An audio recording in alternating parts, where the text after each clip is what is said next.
కన్యా శరణ్య ప్రపుణ్యా ఓ కారుణ్య కన్యా శరణ్య ప్రపుణ్యా లోకవందిత హిత శ్రీకరాశ్రిత లోకవందిత హిత శ్రీకరాశ్రిత. చిన్నతనంలో స్నేహభావంతో ఆడుకున్నటువంటి రోజులు, విధి విచిత్రము, భగవత్ సంకల్పము.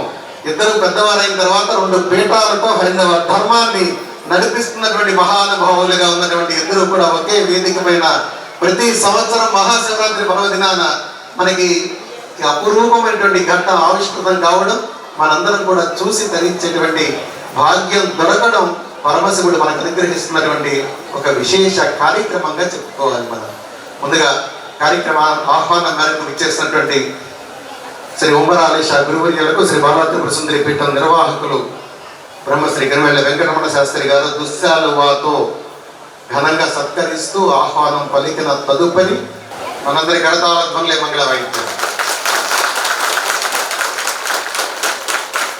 అమ్మవారికి విశేషంగా అర్చన రాత్రి శ్రీచక్రార్చన చేసినటువంటి సందర్భంలో శేషవస్త్రాన్ని సమర్పిస్తున్నారు. అదేవిధంగా పుష్పమాలాంకృతులు చేసుకున్నటువంటి సందర్భం మనం చూస్తున్నాం. ఈ సత్కారం ఎవరిది అంటే మనందరం ఆనంద హృదయాలతో చేస్తున్నటువంటి సత్కారం తరపున మహాపురుషులది కన్నులారా తొలగించే భాగ్యం కలగడం, వారు అందించేటువంటి సందేశాన్ని మనం వినగలగడం, ఈ రెండు కూడా భగవద్ అనుగ్రహం ఉంటే తప్పితే ఎక్కడ దొరికేటువంటి వస్తువులు కావు. ఆ భాగ్యానికి నోచుకున్నటువంటి ప్రతి ఒక్కరూ కూడా అదృష్టవంతులను తెలియజేస్తూ కార్యక్రమానికి వెళుతూ కార్యక్రమంలో ముందు మాటగా శ్రీ బాలాత్రిపుర సుందరి పీఠ నిర్వాహకులు బ్రహ్మశ్రీ గరిమెళ్ళ వెంకటరమణ శాస్త్రి సిద్ధాంతి గారిని మాట్లాడవలసిందిగా సవినయంగా భావిస్తున్నాను.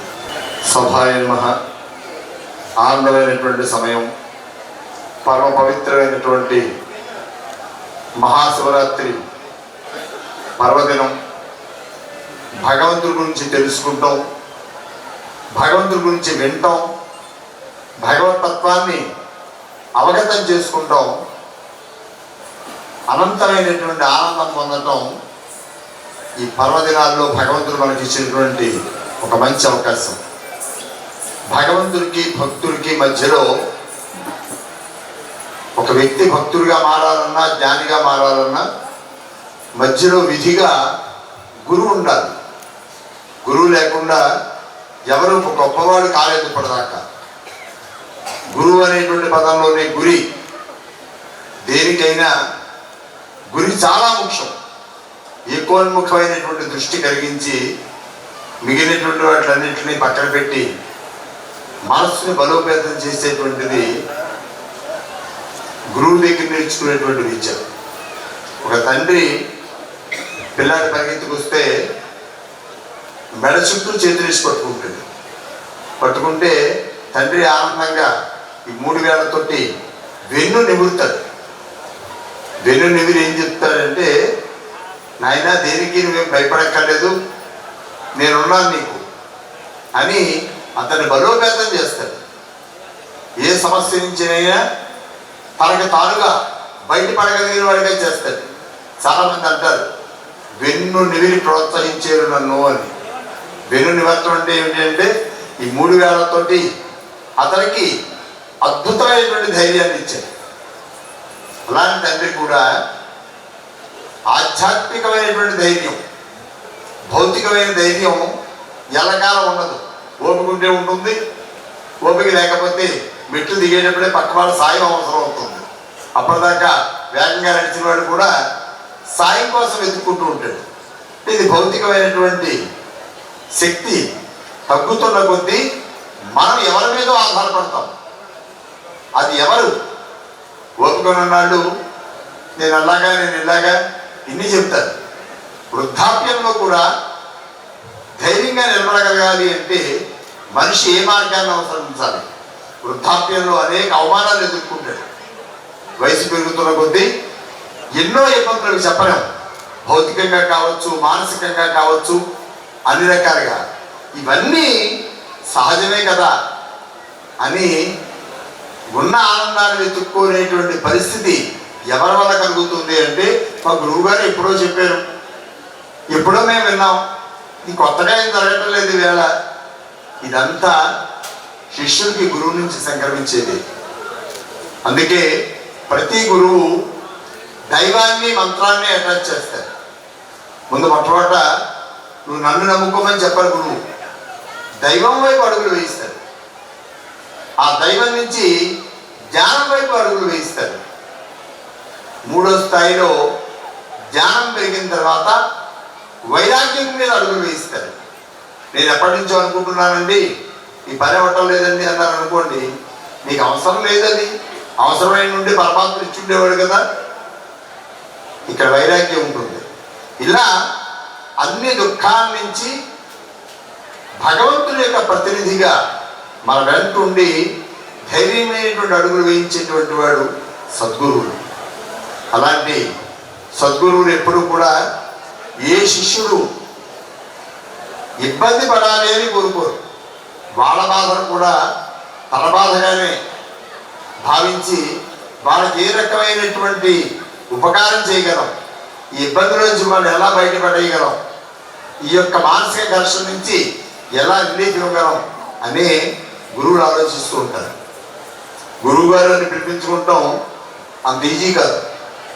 చాలామంది పెద్దవాళ్ళు ఏమిటంటే అడిగితే నేను బలానా వాళ్ళు శిష్యుడిని అని చెప్తారు.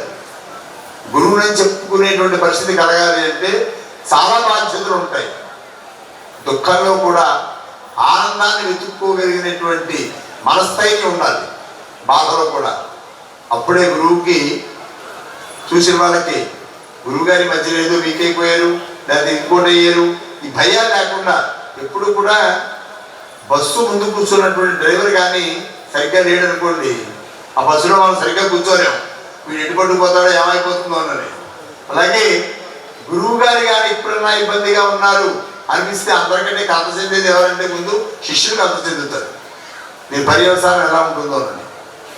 కానీ శాశ్వత పరిష్కారం ఒక మానవ జీవితానికి గురువు వల్ల లభిస్తుంది. దుఃఖం వచ్చినప్పుడు ఎలా ఉండాలి, ఆనందం వచ్చినప్పుడు ఎలా ఉండాలి, ఏ సమయంలో ఎలా ప్రవర్తించాలి, ఇవన్నీ గురువు నుంచి నేర్చుకుంటాం. మరి గురువు ఏం నేర్పుతున్నాడు అంటే జ్ఞాన విద్య, నిశ్చలమైనటువంటి జ్ఞానం. మనకు కల్పించుకున్నటువంటి ఆనందాలన్నీ క్షణికాలు. షుగర్ వ్యాధిగ్రస్తులు తీపిగా ఉన్న పదార్థాలు తింటే తిన్నప్పుడే రుచిగా ఉంటాయి, కంఠం దిగాక మొత్తం అంతా విషంగానే ఉంటుంది, అది దాని పర్యవసానం కనపడుతుంది. అందుకని ఏది కరెక్టు ఏది కాదు, నువ్వు ఎక్కడ నిశ్చలానందం పొందుతావు అని చెప్పేది గురువు మాత్రమే. అందువల్ల అలాంటి 9 తరాల నుంచి పీఠాధిపతులుగా వారి యొక్క జీవనాన్ని ఈ 9 తరాల వారు కూడా, ఎందుకనంటే ఇంత డబ్బు నీకు ఎక్కడి నుంచి చేరింది అని అడిగితే మా తాతగారు సంపాదించాడు, మా ముత్తగారు 1000 ఎకరాలు, మా తాత 10,000 ఎకరాలు చేశాడు, మా నాన్నగారు 20,000 ఎకరాలు చేశాడు, నా దగ్గరికి వచ్చేటప్పటికి 21,000 ఎకరం ఉంది అని చెప్పాడు. ఈ జ్ఞానం అనేటువంటిది కూడా పూర్వతరాల వాళ్ళు వెళ్ళిపోయేటప్పుడు దేహత్యాగం జరుగుతుందని మనకు తెలుస్తుంది. ముందు వాళ్ళ యొక్క అపారమైనటువంటి శక్తిని తర్వాత వచ్చేటువంటి పీఠాధిపతికి ఆ తరానికి అందించాలి. అందించేటప్పుడు మాత్రమే ఆ పీఠం విరాజిల్లుతూ ఉంటుంది. ఎందుకంటే ప్రతివాడు నేర్చుకునే పీఠాధిపతి అవ్వాలి అనుకుంటే పూర్తిగా విద్య పూర్తి అవుతుంది. అందుకని ఆ గురు పరంపరలో తండ్రే గురువుగా, మొట్టమొదటి గురువు తండ్రి అవుతాడు, తల్లి తండ్రి.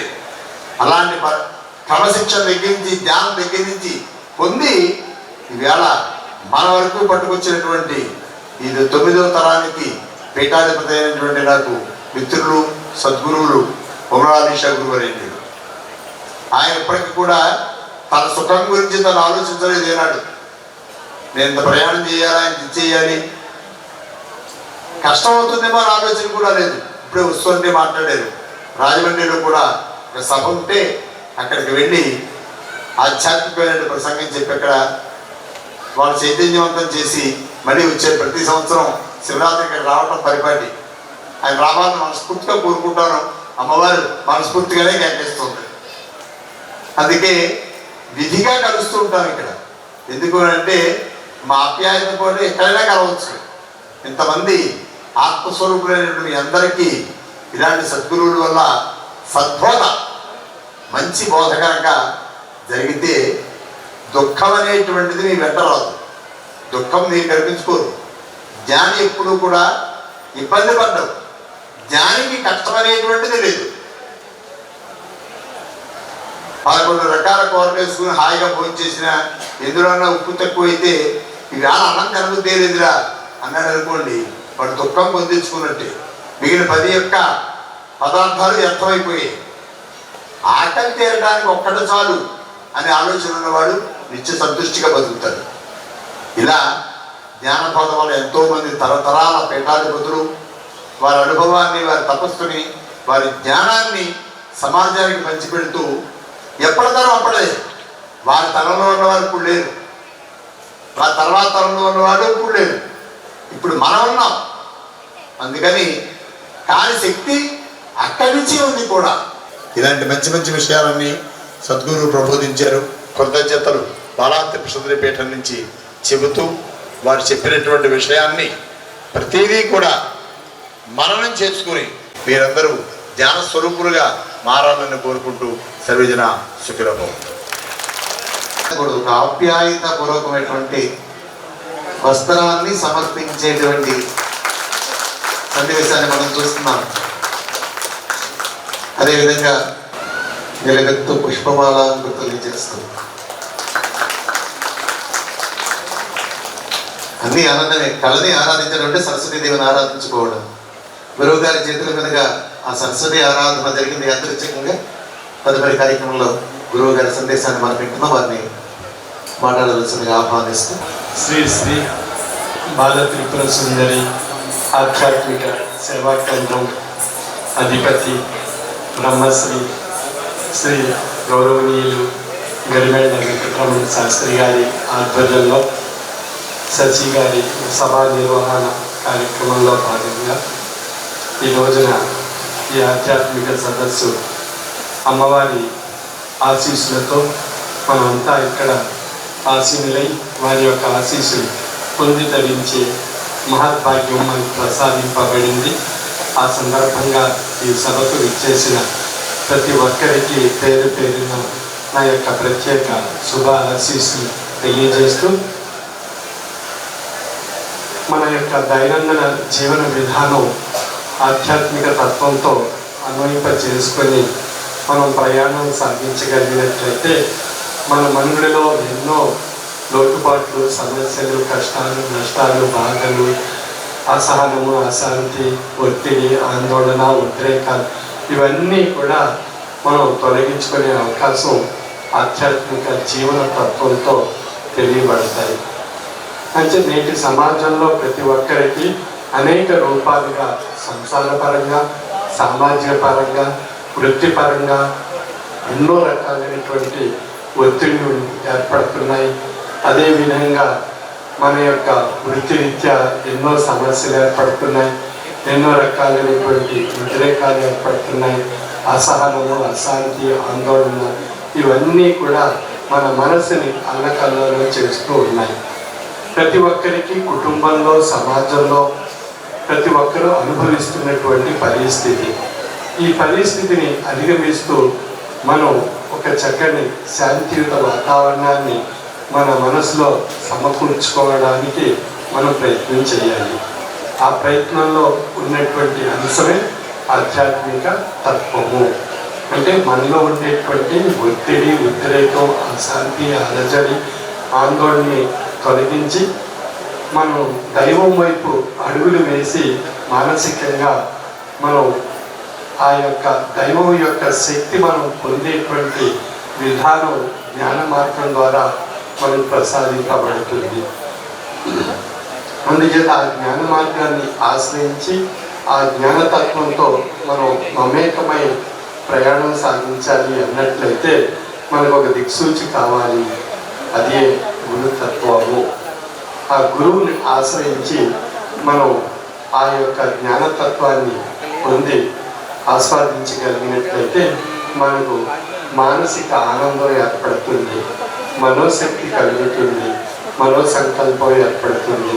తద్వారా మనోధైర్యం, తద్వారా మన యొక్క దైనందిన జీవన విధానంలో వచ్చేటువంటి అనేక రకాలైనటువంటి ఒడిదుడుకుల్ని, అసహనం, ఒత్తిడి, ఆందోళన ఇత్యాది విషయాలన్నిటినీ మనం పరిష్కరించుకునేటువంటి స్వశక్తి మనలో ఏర్పడుతుంది.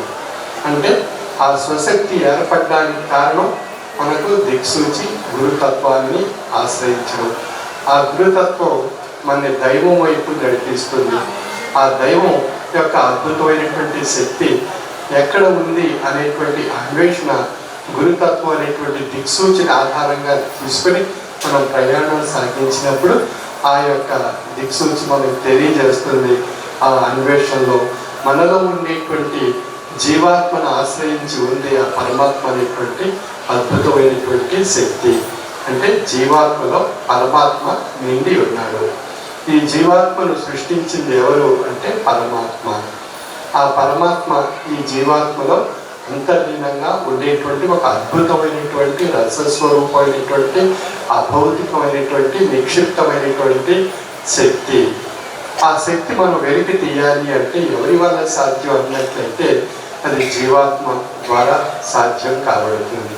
జీవాత్మ అంటే ఎవరు అని విశ్లేషించుకున్నట్లయితే భౌతికవాదంలో మానవ రూపంగా తెలియబడుతున్నారు.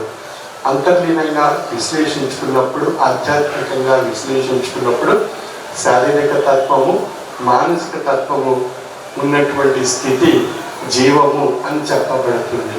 ఆ జీవం అనేటువంటి స్థితి ఆత్మ ఆశ్రయించి ఉండడం చేత అది జీవాత్మగా తెలియబడుతుంది.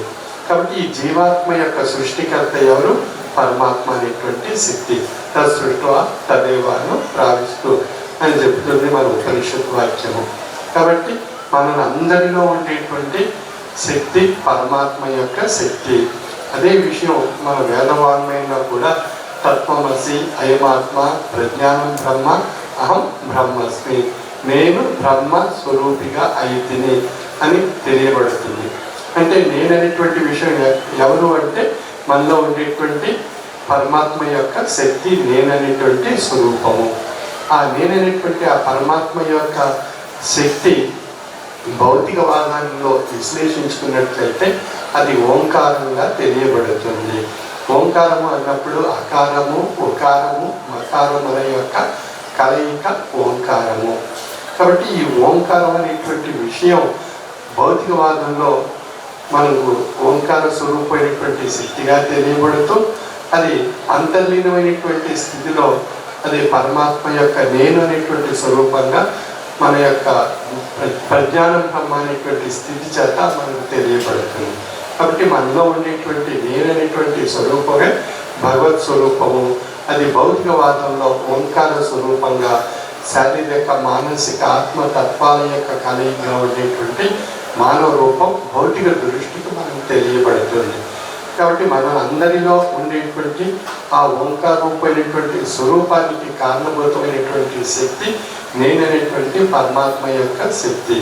ఆ పరమాత్మ యొక్క శక్తిని మనం తెలుసుకొని ధరించేటువంటి మార్గము మనకు శారీరక, మానసిక, ఆత్మతత్వాల ద్వారా జీవాత్మ యొక్క స్థితి చేత పరమాత్మ యొక్క శక్తి మనకు తెలియబడుతుంది.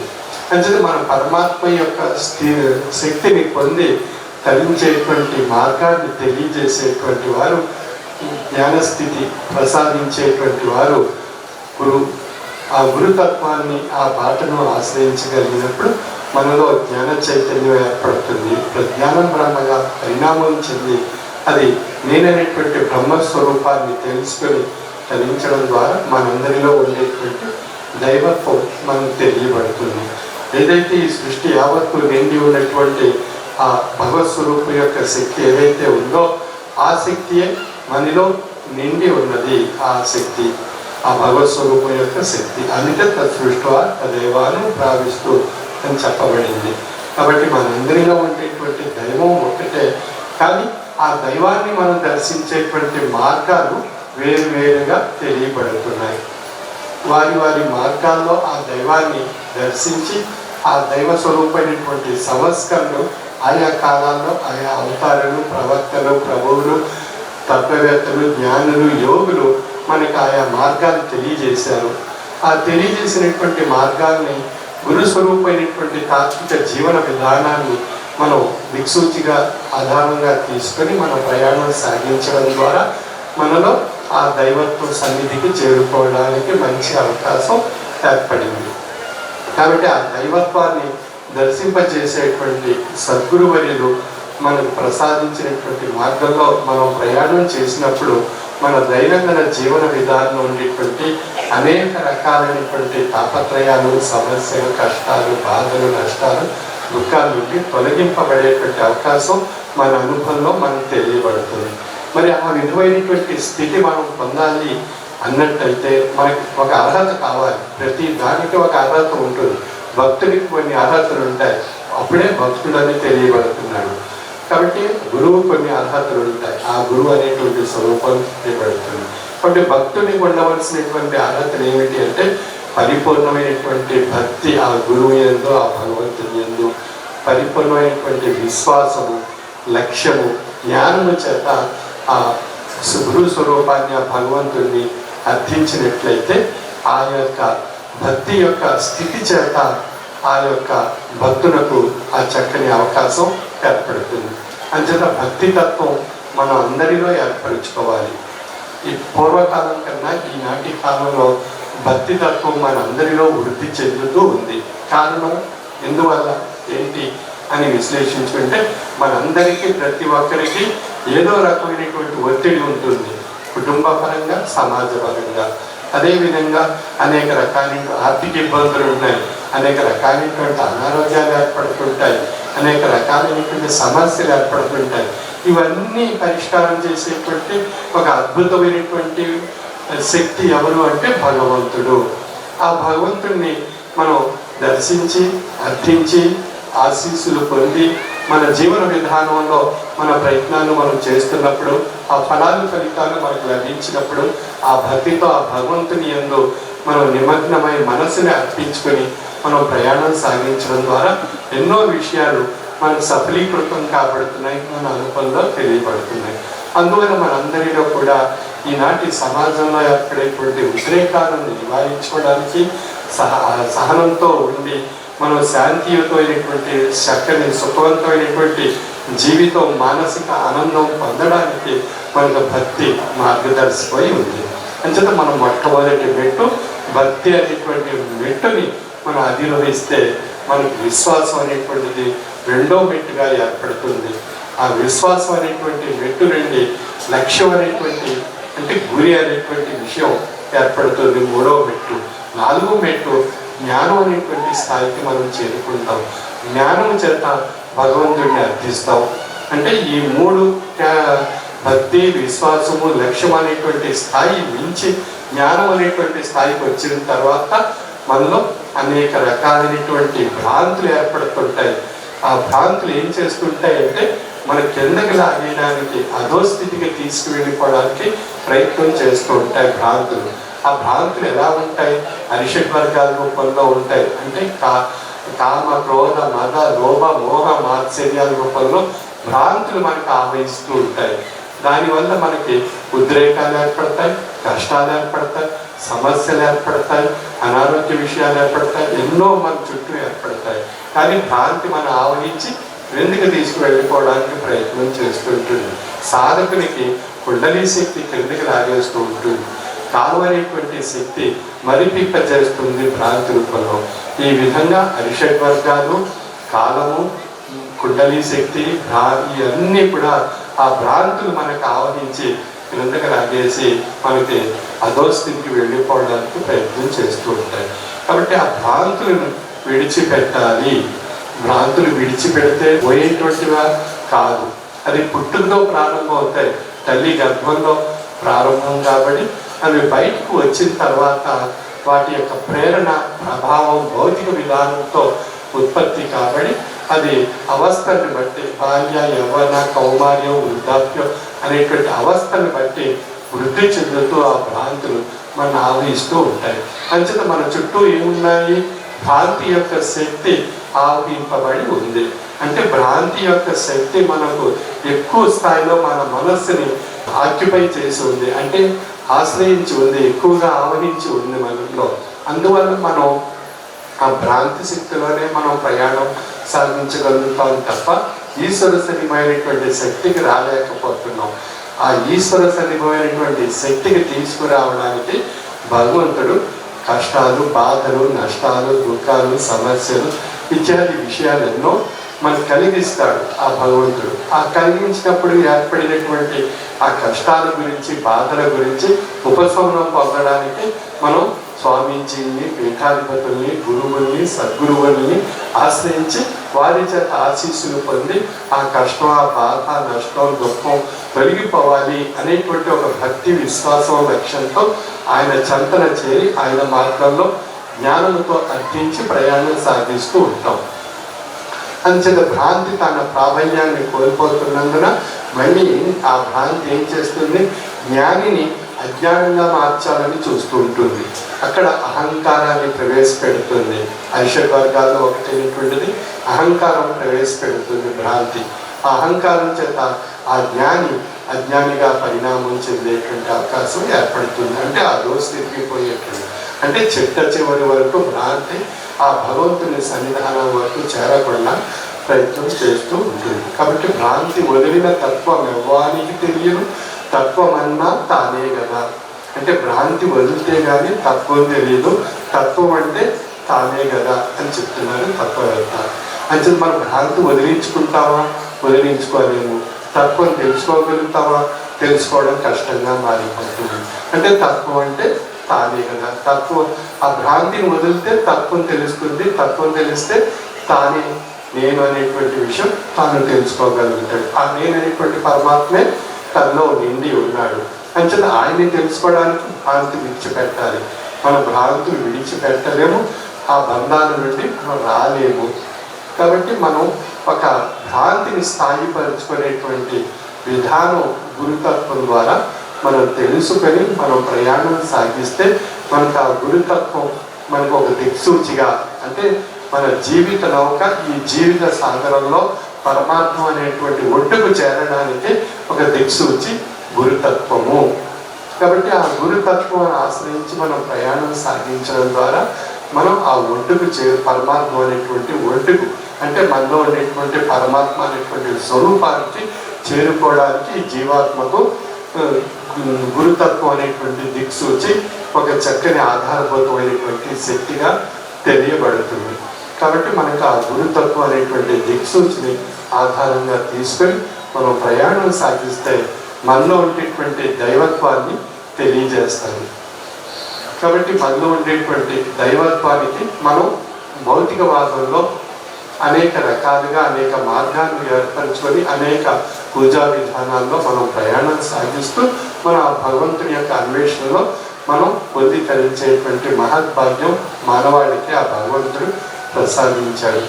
అటువంటి అద్భుతమైనటువంటి తాత్విక జ్ఞానాన్ని మనం పొంది ఆ గురు సన్నిధానంలో మనం ధరించగలిగినట్లయితే, ఆచరించగలిగినట్లయితే మనలో ఉండేటువంటి తత్వం ఏమిటి, మన తత్వంలో ఉండేటువంటి లోపాలు ఏమిటి, మన భ్రాంతులు ఏమిటి, మనలో ఉండేటువంటి జడభావాలు ఏమిటి, మన యొక్క మానసిక విధానం ఏ విధంగా ఉంది ఇత్యాది విషయాలన్నీ మనం విశ్లేషించుకొని మనం ప్రయాణం సాగిస్తే అంచెల్లో మన ప్రయాణంలో అద్భుతమైనటువంటి శక్తి, ఆ భగవంతుడు అనేటువంటి శక్తి ఈ యొక్క సృష్టిని, మానవాళిని, జీవరాశిని నడిపిస్తుంది అనేటువంటి విషయం అవగాహన కాక మానదు.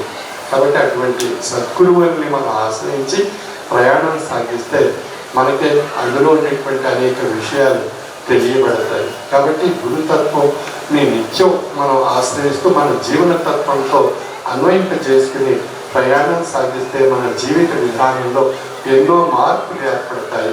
అంటే ఆధ్యాత్మిక తత్వం చెడును తొలగించి మంచిని వృద్ధిపరిచేటువంటి ఒక అద్భుతమైనటువంటి తాత్విక జ్ఞాన మార్గమే ఆధ్యాత్మిక తత్వము. కాబట్టి మనం చేసే ప్రతి మంచి పని కూడా ఆధ్యాత్మికతను సూచిస్తుంది. మనం చేసే చెడు ప్రతిదీ కూడా మనలో ఉండేటువంటి దుష్టత్వాన్ని సూచిస్తుంది.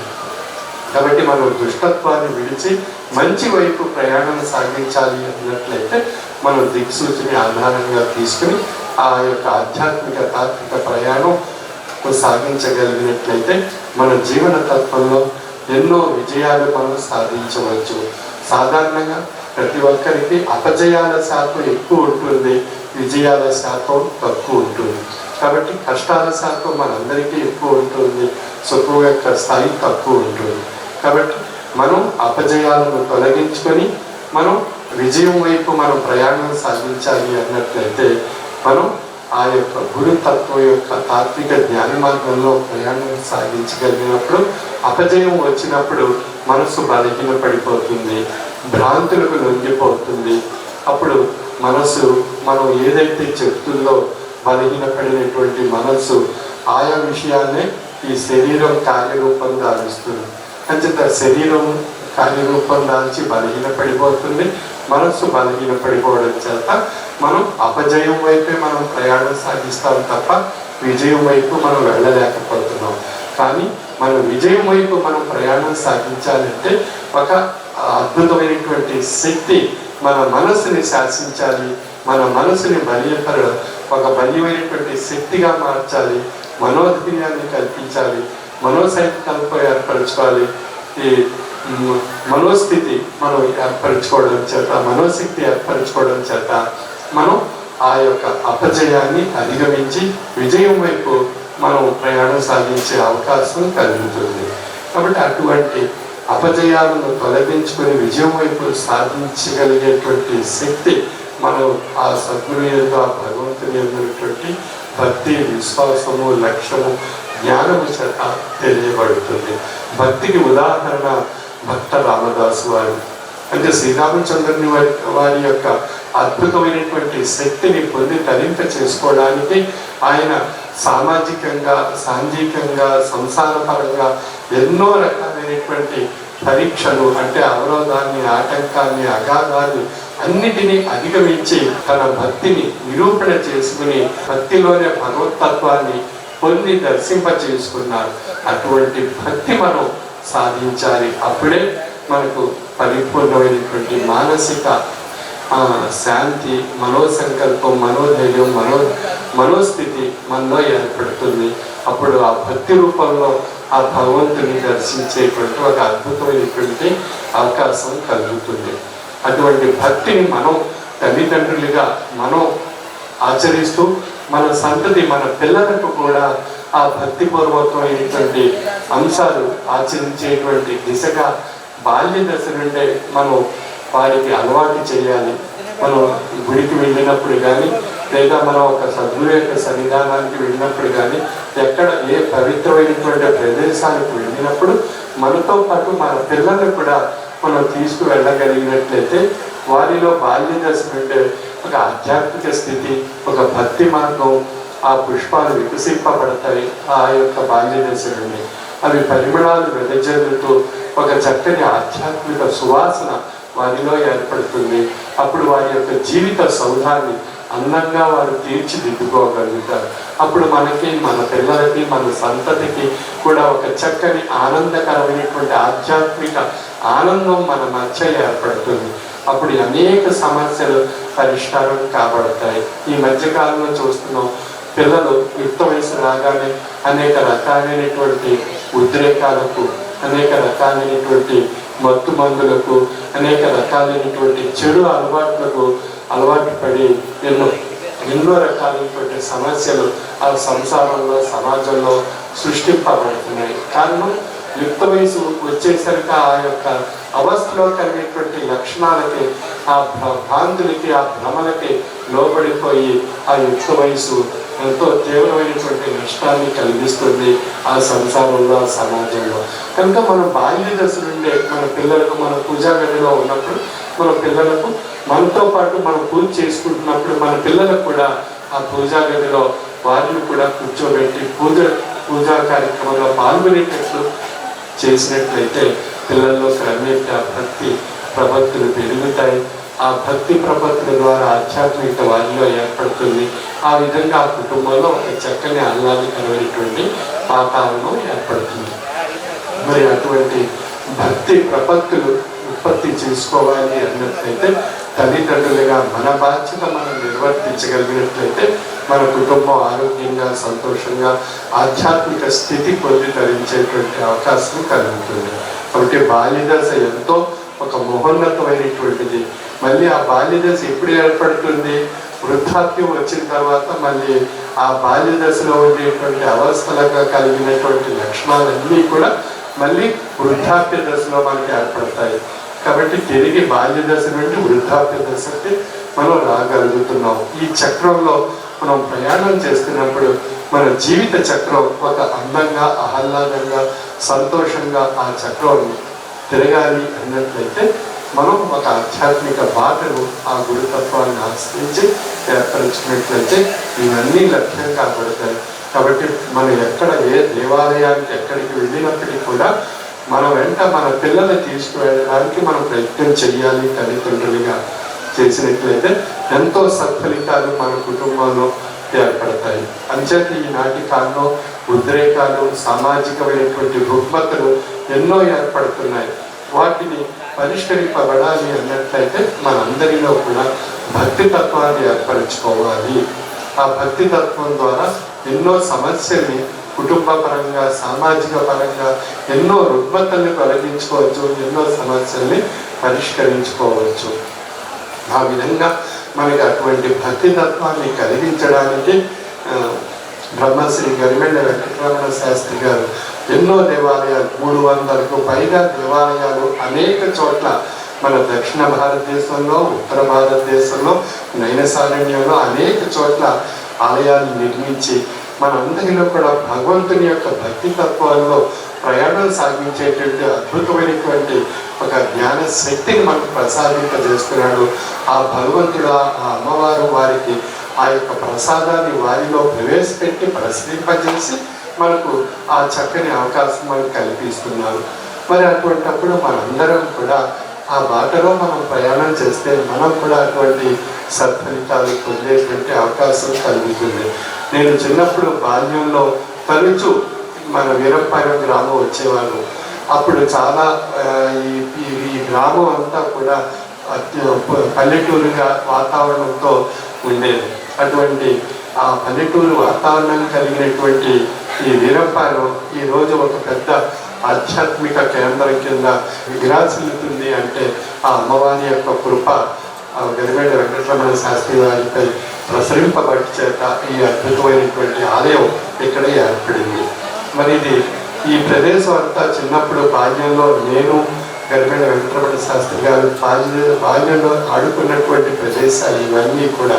అటువంటి ప్రదేశం ఈరోజు ఒక పవిత్రమైనటువంటి ఆలయాలు సమూహంలో ఒక అద్భుతమైనటువంటి అమ్మవారి యొక్క శక్తి ప్రసరింపబడి ఒక అద్భుతమైనటువంటి స్థితిని మనకు కలిగిస్తుంది, జ్ఞాన స్థితిని కలిగిస్తుంది. అంటే అదంతా కూడా ఒక గొప్ప మహత్యం, ఒక అనుభవపరమైనటువంటి మహత్యం, ఇది సాక్షిపోతమైనటువంటి మహత్యంగా తెలియపరచబడుతుంది. మరి అటువంటి అద్భుతమైనటువంటి ఆలయంలో ఆ భగవంతుని యొక్క సన్నిధానంలో, అమ్మవారి యొక్క సన్నిధానంలో మనం ప్రతి సంవత్సరం కూడా శివరాత్రి రోజున ఈ యొక్క ఆధ్యాత్మిక సదస్సుని ఏర్పరచుకుని మనందరం సమావేశం అవుతున్నాం ఈ పవిత్రమైనటువంటి ప్రదేశంలో. అంటే కారణం ఎవరు అంటే ఆ అమ్మవారి కృపా కటాక్ష వీక్షణాలు మనపై ప్రసరింపబడటం చేత మనం ఇక్కడ రాగలుగుతున్నాం, ఇక్కడ కూర్చోగలుగుతున్నాం, ఇక్కడ ఆధ్యాత్మిక సందేశాలు వినేటువంటి కాలాన్ని మనం సద్వినియోగపరచుకోగలుగుతున్నాం. కనుక ప్రతి ఒక్కరూ కృషి చేసినట్లయితే జ్ఞాని వారు ఋషిగా మారేటువంటి అవకాశం కలుగుతుంది. మనందరం కూడా భక్తి తత్వాన్ని ఏర్పరచుకొని రాబోయేటువంటి అనేక సమస్యలు పరిష్కార మార్గము భక్తి తత్వము. కాబట్టి ప్రతి ఒక్కరూ ఆ భక్తి తత్వాన్ని మన పిల్లలు మనం పొందుతూ మన తోటి వారికి కూడా, నాస్తికులకు కూడా ఆస్తికులుగా మార్చి భక్తి తత్వం వైపు ప్రయాణం సాగించగలిగినట్లయితే సమాజంలో ఎన్నో సమస్యలు పరిష్కారం కాబడతాయి, ఎన్నో దుష్కృత్యాలు నివారించవచ్చు, ఎన్నో భక్తి స్వరూపమైనటువంటి సంస్కరణలు ఏర్పరచుకోవడం ద్వారా సంసారంలోనూ సమాజంలోనూ ఎన్నో చక్కని మార్పులు ఏర్పడతాయి. అప్పుడు మనకి ఒక భక్తి వలయం ఏర్పడుతుంది. ఆ భక్తి వలయం చేత మనందరం కూడా సురక్షితంగా ఆ భగవంతుని యొక్క కృపా కటాక్ష వీక్షణాలు మనపై ప్రసరింపబడుతూ ఉండేటువంటి స్థితి మనకు కలుగుతుంది. అటువంటి స్థితిని మనందరూ పొందుతూ తరింపజేసుకోవడానికి మనలో భక్తి దేవాలయాన్ని ఏర్పరచుకోవాలి. అంటే ఆ భక్తి దేవాలయం భౌతికమైనటువంటి ఆ భగవంతుని యొక్క నిర్మాణం కాబడినటువంటి ఆ ఆలయాల్లో మనం దర్శించి మనలో ఉన్నటువంటి భక్తిని ఆ భగవత్ స్వరూపిగా ఉండేటువంటి ఆ భగవంతుని యొక్క ఆలయంలో దర్శింపజేసుకొని మన భక్తిని మనం ఆ యొక్క అద్భుతమైనటువంటి శక్తిని సమకూర్చుకొని మనం మనుగడ సాగించగలిగినట్లయితే మన మనసుకి ఒక అద్భుతమైనటువంటి మనోశక్తి కలుగుతుంది. ఆ మనోశక్తి ద్వారా ఎన్నో విజయాలు మనం సాధించుకునేటువంటి అవకాశం కలుగుతుంది. ఆ విధమైనటువంటి భక్తి తత్వాన్ని ప్రతి ఒక్కరూ పొంది తరించేటువంటి కాలాన్ని సద్వినియోగపరుచుకుంటూ మన ప్రకృతిని మనం పరిరక్షించుకోవడానికి ప్రతి ఒక్కరూ ప్రతి సంవత్సరం 3 మొక్కలు నాటేటువంటి కార్యక్రమాన్ని ఒక యజ్ఞం కింద తలపెట్టి ఆ యొక్క భగవంతుడు ఆ మొక్క రూపంలో మన ఇంటి ముందు ఒక చక్కని ఆశీస్సుని, అంటే ఆశీస్సు అంటే ఆరోగ్యాన్ని, ఆరోగ్యం అంటే ప్రాణవాయువుని, సురక్షితమైనటువంటి ప్రాణవాయువు ఆ భగవంతుడు ఆ మొక్క రూపంలో మనకు ప్రసాదిస్తున్నారు. అటువంటి ఆ ప్రాణవాయువును మనం సద్వినియోగపరుచుకుంటూ చల్లని నీడను పొందుతూ మనం ఆ యొక్క ఫల పుష్పాదులను ఆ భగవంతుని యొక్క సమర్పించుకుని నైవేద్యంగా స్వీకరించి మనం అవి ఆ పదార్థం ద్వారా ఒక చక్కని ఆరోగ్యం ఏర్పరచుకోవచ్చు. ఆ విధంగా మనం ఆ యజ్ఞంలో మనం భాగస్వామ్యమై మన ప్రకృతిని భగవంతుని రూపంలో సేవ చేసుకుంటూ ఉన్నట్లయితే మంచి ఆరోగ్యకరమైనటువంటి వాతావరణం సృష్టించుకోవచ్చు.